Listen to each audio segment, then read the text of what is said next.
This is Anna. Anna was a school teacher at a well-known boys' secondary school in her community in Lagos. She was a strict disciplinarian who believed in correcting students firmly whenever they misbehaved. The students feared her because she didn't tolerate any nonsense, but parents and other teachers loved Anna for her dedication to shaping the students into better people. They often showed appreciation for her efforts. Anna was an orphan. She had lost her parents when she was young and had been raised by her grandmother ever since. Her grandmother adored Anna as she was her only family. Every day, when Anna came home from school exhausted, her grandmother would serve her delicious meals specially prepared for her. Anna would eat, praising her grandmother, saying, "You are the best grandmother in the whole world. You're spoiling me and making me feel like a child again. I love you, Grandma." At night, her grandmother would sit with Anna and tell her captivating stories. Anna loved these stories and always asked for more. Her grandmother even sang Anna to sleep and tucked her in when she drifted off. She would often tell Anna, "You are the one who will carry on our family name. I pray you will live to see your great-grandchildren, and you won't end up with just one child like your mother and me. You will have many children to continue our lineage." One day, Anna's grandmother took her aside and gently advised her, "My child, you work in a boys' school, and these boys can be a bit wild. Please be careful and don't be too harsh on them. I don't want anyone to harm you one day. Promise me you will stay out of trouble and be calm with them." Then, with a determined look, she added, "Anyone who tries to harm you, I will make sure they regret it." Anna chuckled and said, "Grandma, you are too gentle to hurt anyone. You're old and not as strong as you once were. How could you possibly deal with anyone who tries to harm me?"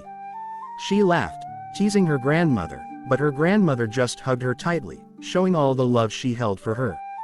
Anna continued her work, teaching and keeping discipline in her class without compromise. She was strict with students who broke the rules, and some of the boys began to feel resentful about her constant punishments. One day, a group of boys gathered to talk about Anna's frequent use of the cane. One of them said, "We need to teach teacher Anna a lesson she will never forget.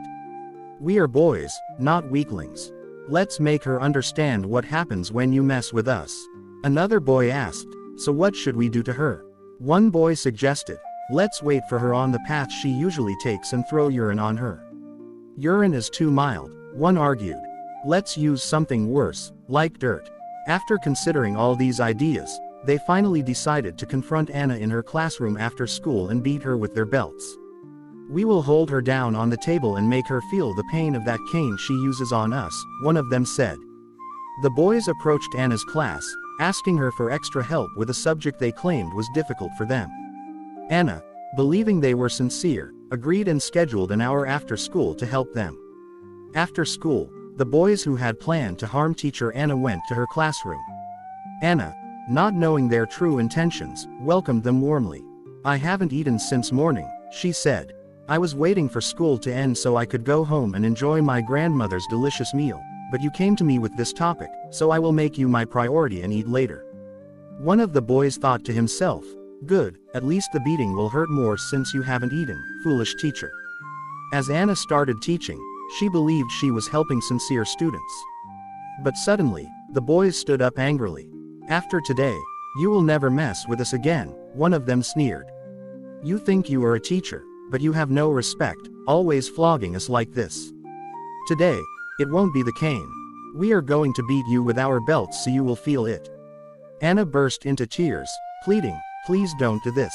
I might faint. Please spare me. I am begging you." But the boys forced her onto a table, took off their belts, and began beating her mercilessly. Anna cried out in pain, begging them to stop. They only laughed, taunting, "So you can cry like this, oh foolish teacher. Let this be a warning to you. If you ever raise that cane on us again, we will do something worse." Before leaving, they warned her that if she told anyone, whether the school authorities or the police, they would kill her.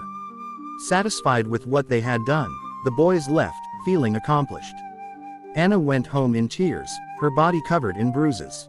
Her grandmother was shocked when she saw the state Anna was in. "Who did this to you, my child? Please tell me who hurt you so I can show them what I am capable of." Anna, still in pain, explained that it was some boys at her school whom she had tried to help. Angered, her grandmother went to see a powerful spiritual healer in the village. After listening to her story, the healer granted her a great power, giving her the ability to appear and disappear at will. When she returned, Anna's grandmother acted as though she hadn't been anywhere unusual. She confronted Anna, gave her pain relief medicine, and told her to rest. That night, as Anna lay in bed trying to recover, her grandmother softly warned, "Don't tell anyone about this, not the school, not anyone. I will take care of the boys who did this to you." Anna, though worried, asked, "But Grandma, how will you handle this? You don't even know who they are." Her grandmother replied, "Don't worry. By tomorrow, you will understand what I meant when I said anyone who hurts you will face my wrath.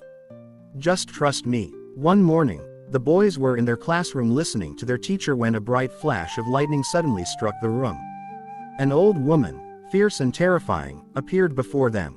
Both the teacher and the other students ran for their lives, leaving the boys alone in the classroom with her.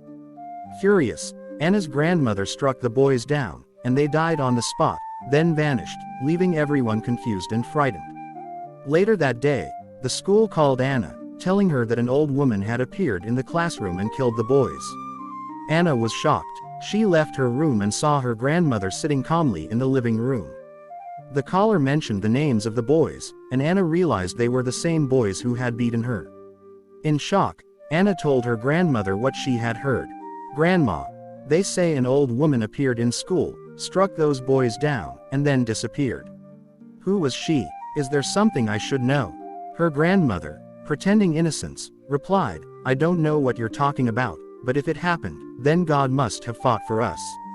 I told you, anyone who harms you will face my wrath. Now don't worry yourself. Just rest, my child." Anna, still in shock, lay down, thinking about the boys. "Yes, they beat me badly, but they didn't deserve to die," she whispered. Could it have been that these boys offended others too? Maybe they crossed paths with the wrong person. She sighed, "May their souls rest in peace." The school mourned the boys, and their parents believed it must have been a spiritual attack, possibly due to offenses from their own families. The boys were buried, mourned, and over time, forgotten. Later, Anna thanked her grandmother, saying, "Thank you for always standing by me, Grandma. Ever since my parents passed, you are my strength and my guide." She hugged her grandmother lovingly and promised, "I will never ignore your advice again." Thank you so much for watching. See you on our next video.